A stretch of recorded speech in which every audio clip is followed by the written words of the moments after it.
আসসালামু আলাইকুম। আমি এখন সবাইকে একটা জিনিস দেখাইতে চাই। আমার বাড়ি হলো রংপুর জেলা পীরগঞ্জ থানা ৪ নং কুমিরপুর ইউনিয়ন ৩ নং ওয়ার্ড মিটারপাড়া বউলবাড়ির ব্রিজ।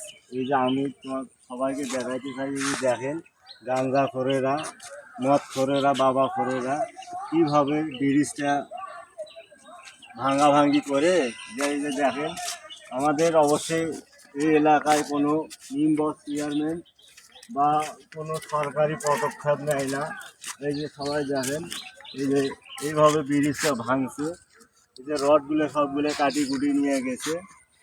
এটা যদি আমরা সবাই উদ্যোগ নেই তাহলে ইনশাআল্লাহ দেখা গেছে এই ব্রিজটা অতি তাড়াতাড়ি আবার হবে।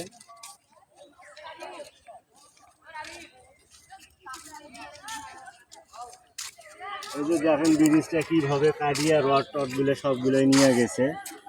ইনশাআল্লাহ আমরা যদি বড় বড় ম্যানেজমেন্টের কাছে সবাই বেশি করে শেয়ার করিয়া কমেন্ট করিয়া যদি পাঠাই তাহলে ইনশাআল্লাহ আমাদের রাস্তাটাও ভালো হবে। দেখেন এই পাশে একটা গাড়ি ঘোড়া গেলে ভয় লাগে।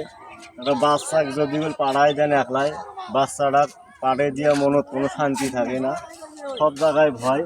এই যে দেখেন রড টডগুলো কীভাবে কাটি কুটি নিয়ে গেছে। এই যে দেখেন এটাও ভাঙছে কীভাবে। এই যে দেখেন রড বার করে যাচ্ছে। এই যে দেখেন এই যে কীভাবে ঝুলিয়ে রাখছে, সবগুলো ভাঙ্গি ভঙ্গি শেষ করে দিয়েছে। তাহলে আমি সবার কাছে অনুরোধ করতেছি সবাই বেশি করে শেয়ার করবেন, যান সরকারি লোকের কাছে এই ভিডিওটা যায়। আর আমাদের ব্রিজটা অতি তাড়াতাড়ি যেন সবাই ভালো করার চেষ্টা করে ইনশাআল্লাহ।